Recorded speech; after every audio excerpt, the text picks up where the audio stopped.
So imagine you want an athlete, or, really anyone on your team, to just cover more ground and exert more total effort during a training session. I mean, your first instinct would probably be to give them a bigger space to operate in, right? Right, yeah. Because the logic seems bulletproof. It's like more space equals more room to run. Which equals more total distance covered. Exactly. Yeah. Well, today we are looking at a study that proves that that logic is actually completely flawed. Mm. We're dissecting a pretty fascinating paper. It's titled Game Density Modulates External Load During Small-Sided Games in Elite U17 Soccer Players. Quite a mouthful. Yeah, it really is. And this research was authored by Martin Bejbl, Jakub Kokstejn, Miroslav Grobar, and Jindrich Vampola. Right. And it was published in the Journal of Sports Science and Medicine, specifically the 2026 edition, volume 25, spanning pages 761 to 771. So we have all the citations out of the way. There we go. And, it is a meticulously designed piece of research. And I want to say, for anyone tuning in who might be thinking that a paper on elite teenage soccer players is maybe a bit too niche for them, Right. I highly encourage you to look at the underlying mechanics here. Because this research is, well, it's fundamentally a masterclass in human performance, environmental design, and just how the physical dimensions of the space we operate in unconsciously dictate our physiological behavior. Right. Our environment is pulling the strings. Exactly. And that is really the core mission for this deep dive. We are exploring how manipulating the sheer amount of space a person has, how that drastically alters their physical output. And we really want to figure out what this teaches us about designing environments for very specific physiological outcomes. Yeah. But before we get into the spatial data, let's establish the baseline. I know. We are looking at elite youth development, right? Yeah. Specifically the under 17 age group. So why this specific demographic? Well, in the sports science world, U17 is a notoriously tricky developmental window. Why is that? Because you are dealing with athletes who are often finishing up their major adolescent growth spurts. Oh, right. Right. So meaning their biomechanics are constantly shifting. Yeah. And at the same time, they are transitioning into training volumes and tactical complexities that mirror professional adult teams. So they're basically doing adult work with teenage bodies. Exactly. The competitive demands see this massive spike. So balancing that training load is critical. I would imagine, yeah. Yeah, if a practitioner gets it wrong, they risk overloading a still developing musculoskeletal system. Right, which leads to what, like chronic injuries? Chronic injuries, acute muscle tears, burnout, all of that. But if they get it right, they drive incredible physical adaptation. So practitioners need incredibly precise tools to dial that physical load up or down on, any given Tuesday, just depending on how fatigued the squad is. Which brings us to the actual environment the researchers were manipulating. Yeah. They looked at small-sided games, or SSGs. Yes, the holy grail of soccer training. Right. And for those who aren't deeply embedded in soccer coaching, these are essentially miniaturized matches played during practice. Right. So the researchers analyzed formats like 4 versus 4, 5 versus 5, and 8 versus 8. But crucially, they always included goalkeepers. And this is the interesting part, they removed the offside rule entirely. Yeah, and removing the offside rule is a very deliberate methodological choice here. Okay, why is that? Well, in a standard match, the offside rule naturally compresses the usable space. Oh, because the defense pushes up to trap the attackers. Exactly. By removing it, the researchers ensured the play remained continuous. It stretches the teams and forces them to utilize whatever space they were given without an artificial tactical line stopping them. Okay, that makes total sense. Yeah, and small-sided games are the absolute staple of modern training because they force players to make technical and tactical decisions under extreme pressure while simultaneously driving that physical conditioning. Right, right. But the core variable the researchers were tracking wasn't actually the number of players. It was a metric called area per player, or AP. Yes, AP. Which is a pretty straightforward calculation, right? Yeah. Just take the total area of the pitch they are playing on and divide it by the number of active players on the field. Right, and that simple math equation is the foundation of the entire study. Okay. So based on the area per player, the researchers categorized the training games into 3 distinct density zones. Okay, walk me through those. First, they looked at high-density environments. This is where each player has less than 150 square meters of space to themselves. Okay. Then, medium density, giving them between 151 and 250 square meters. Right.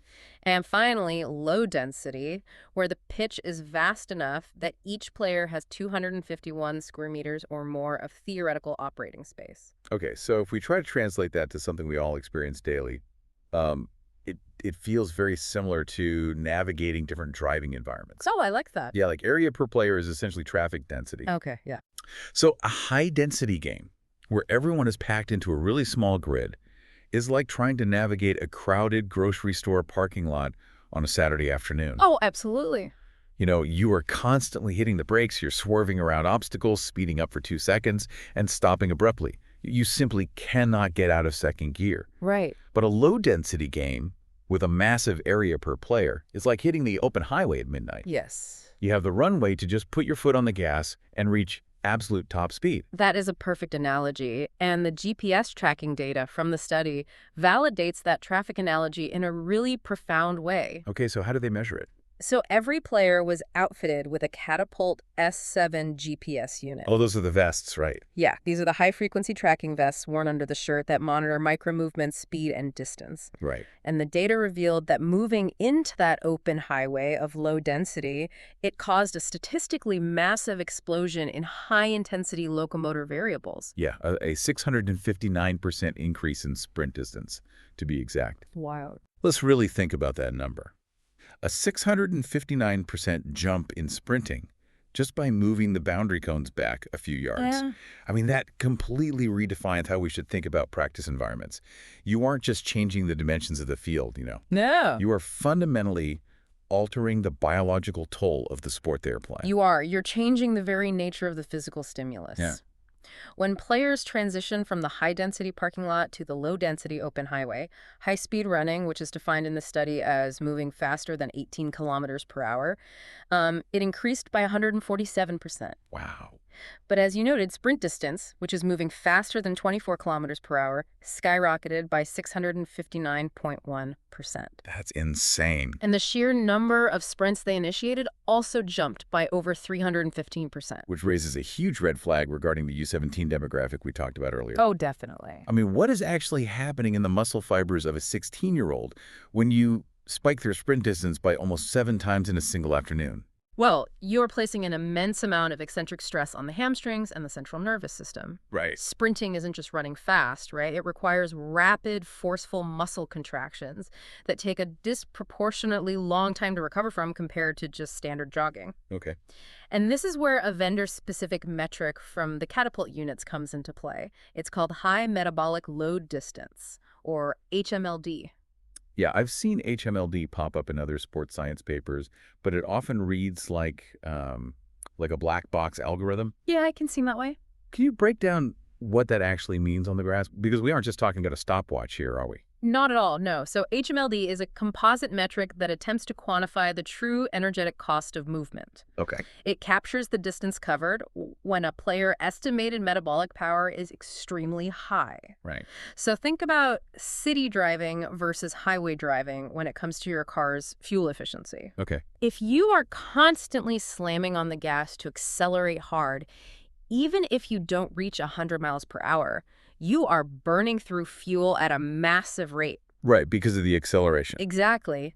HMLD accounts for the heavy metabolic tax of intense accelerations and decelerations combined with high-speed running.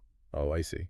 And the data showed that HMLD scaled up significantly as the space got larger. Well, that makes intuitive sense. Yeah. I mean, the open highway gives them room to sprint. Yeah. The metabolic cost goes up, and they're burning more energetic fuel. Yep. But let's play devil's advocate for a second with the total volume of work. Okay, let's do it. Because logically, if the players have the absolute biggest field in the low-density setup, shouldn't they be covering the most total ground overall? You would think so. Yeah, it seems obvious that total distance should peak when the physical space peaks. And that assumption is completely logical, which is why the actual data from the study is so compelling. Okay. The researchers discovered a highly nonlinear response when it comes to total distance. Yeah, it did not peak in the massive low-density condition. Wait, then where did it peak? Total distance actually peaked in the medium-density condition. Let's dig into the exact numbers on that, because it feels like a paradox. It does. Like, they have more space, they are sprinting 659% more, but they are covering less total ground. Yeah, the GPS units showed that in the medium density games, players averaged 95.17 meters per minute of total distance. Okay. But when they expanded the field to the larger low-density games, that pace actually dropped to 89 meters per minute. Wow. What is the physiological or tactical mechanism driving that drop-off? Like, why do humans cover less ground when given the most space? Well, it comes down to the tactical environment and the concept of continuous flow versus episodic bursts. Okay, unpack that. So medium density is essentially the Goldilocks zone for constant movement. In a massive low-density field, play inevitably becomes episodic. What do you mean by episodic? So imagine a winger. They might make a massive 40-yard sprint down the flank, but then the ball goes out of bounds, or the play shifts 60 yards away to the opposite side of the pitch. Right. Because the space is so vast, that winger now has the time and distance to walk, to catch their breath, and recover before re-engaging. Oh, I see. Yeah, the sheer size of the field creates natural lulls in the action. You know, that sounds incredibly similar to how managers might think about designing office workflows or project sprints. Oh, that's an interesting comparison. Well, yeah, like if you give a team a massive long-term deadline with very few check-ins, you know, a low-density timeline, Right. you often get episodic bursts of frantic work, followed by long periods of inactivity. Exactly. But in a medium-density environment, they are constantly engaged. That is a highly relevant parallel, because Yeah. in the medium-density soccer games, you have enough space to run, but your opponents are still close enough to force frequent tactical turnovers. Oh, yeah. The ball is constantly changing hands. You get this relentless cycle of attacking to defending transitions. So they can't rest.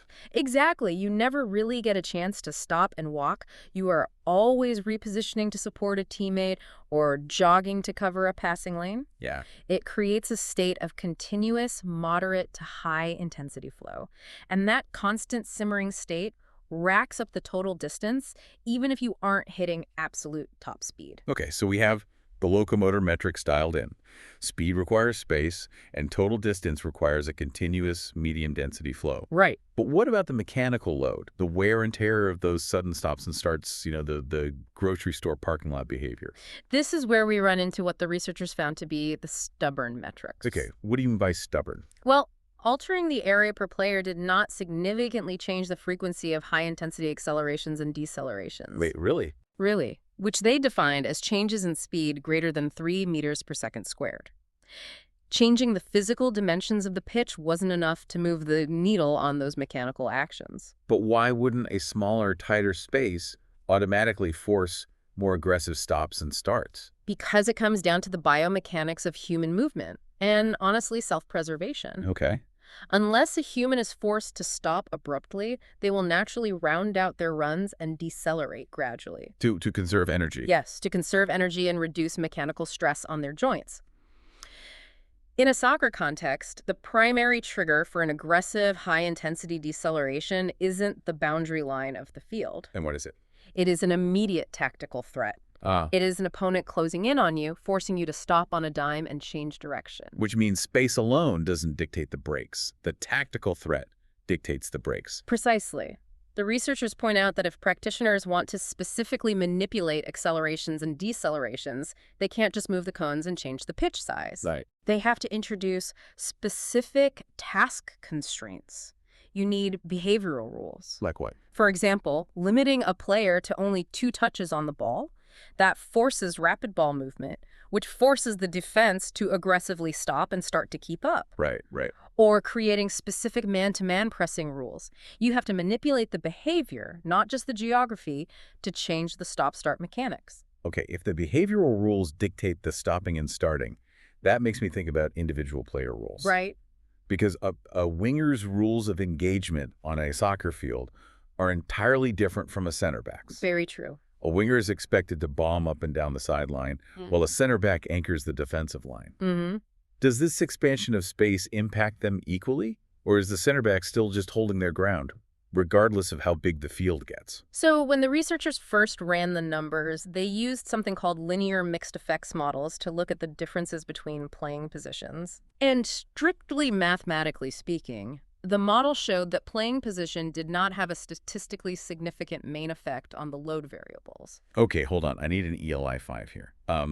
Explain it like I'm 5 for this. Okay, sure. Because anyone who has ever watched a minute of soccer knows a winger and a central defender do not run the same way. Right, right. What is a linear mixed effects model, and why is it telling us something that defies basic observation? Fair enough. A linear mixed effects model is a robust statistical tool used when you have repeated observations of the same subjects, Okay. like tracking the same group of players over dozens of different training sessions.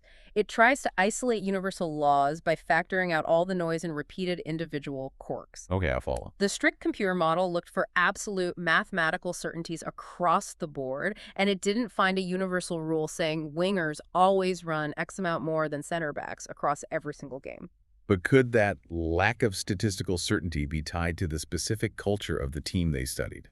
Because the paper noted this was a top-tier Czech academy with a very distinct philosophy for their U17s. You've hit on a vital piece of context there. Yes. This specific academy employs a philosophy of comprehensive player education. Meaning what, exactly? They use frequent positional rotation. They do not want a 16-year-old locked into one highly specialized role. Oh, I see. They want them experiencing the tactical demands of multiple positions to build their soccer IQ. That makes sense for teenagers. Exactly.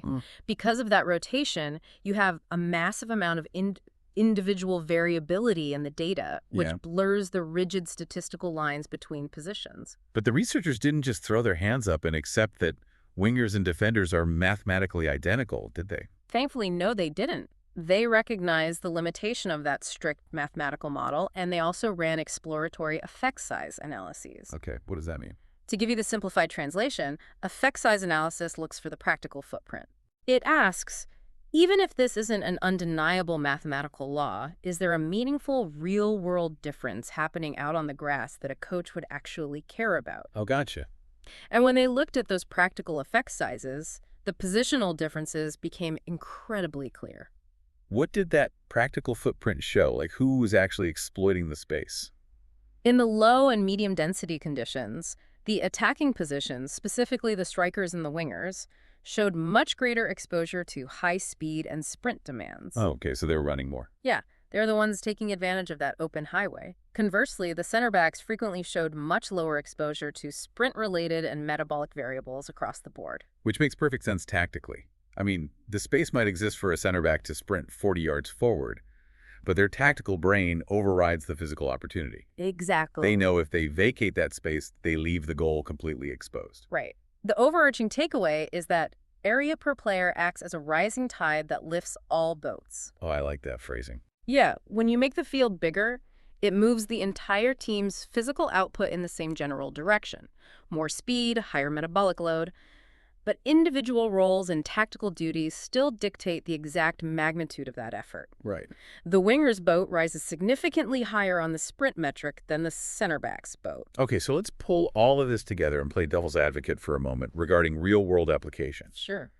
Because a high school coach or an amateur club manager might not have expensive GPS trackers or the time to perfectly measure out a 150 square meter grid per player on a bumpy local park field. Absolutely not, yeah. Right, so does this highly controlled academy data actually survive contact with a messy Tuesday afternoon practice? How does a practitioner actually use this?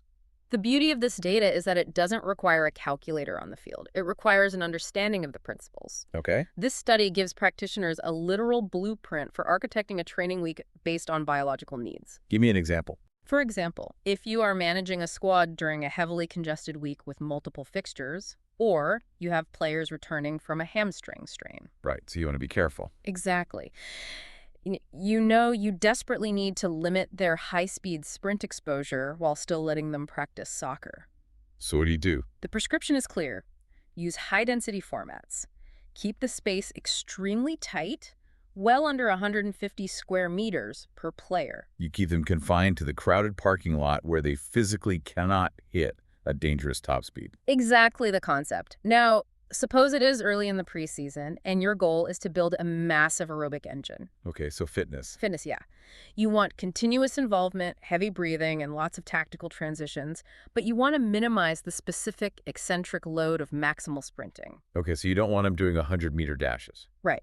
The prescription is medium-density formats. Ah, the perfectly timed green lights in the city. You never stop moving, but you never hit the red line on the speedometer. Precisely. And finally, if it is a Wednesday, the players are fully recovered, and your primary objective is to physically prepare their bodies for the sheer pace and chaos of a Saturday match. Okay. You need to spike their high-speed running. The prescription is to open up the boundaries and use low-density formats. Provide that open highway. It takes the emotion out of training design. It really does. You aren't just yelling at players to work harder. You are engineering the physical space that makes the desired behavior inevitable. Spot on. But as we wrap up this analysis, there is a tiny nuance buried deep in the discussion section of this text that I think fundamentally challenges modern coaching philosophy. Oh, I think I know where you're going with this. Yeah, I want to leave our listener with this to mull over. I know exactly the data point you were referring to, and it is a fascinating wrinkle. Right, so the researchers noted that even in the absolute largest area per player formats, the biggest open highways they could possibly construct for these 8 versus 8 small-sided games, the maximal speed exposure for the players was still significantly lower and much more variable than what those same players experience in an actual full-field 11 versus 11 match on the weekend. Yeah, it is the ultimate tension in sports science, the specificity of the sport versus the biological limits of the athlete. It really makes you rethink how much you can truly accomplish with just a ball and a drill. Doesn't it? Yeah. Small-sided games are treated as the holy grail of modern integrated training because they combine tactics, technique, and fitness. Mm-hmm. But if even the most expansive 8 versus 8 games consistently fail to replicate the maximal velocity of a real match, are small-sided games fundamentally flawed for developing true top-end elite speed? That's the million-dollar question. I mean, will the future of soccer science require coaches to completely isolate speed training? It might. We might be looking at a future where we have to pull players out of tactical gameplay entirely, line them up on a track without a ball, just to ensure their hamstrings hit the absolute biological limits required to survive game day. If the environment doesn't afford the speed, the body won't adapt to it. It's a brilliant question for practitioners to wrestle with. It really is, and it is a perfect example of why we have to constantly interrogate the methods we accept as standard practice. Absolutely. Well, for anyone listening who wants to dig into the actual spatial dimensions, the full data tables, and the mixed effects modeling breakdowns we discussed today, I highly encourage you to read the full article by Bejbl and his team. It is an incredibly rewarding read for anyone obsessed with performance architecture. Yeah. And of course, if you enjoyed this deep dive, make sure to follow the channel and turn on your notifications so you don't miss our upcoming explorations in the cutting-edge research. Remember, whether you are trying to maximize output on a soccer pitch or streamline a project timeline in an office, your environment is always pulling the strings. We'll catch you next time.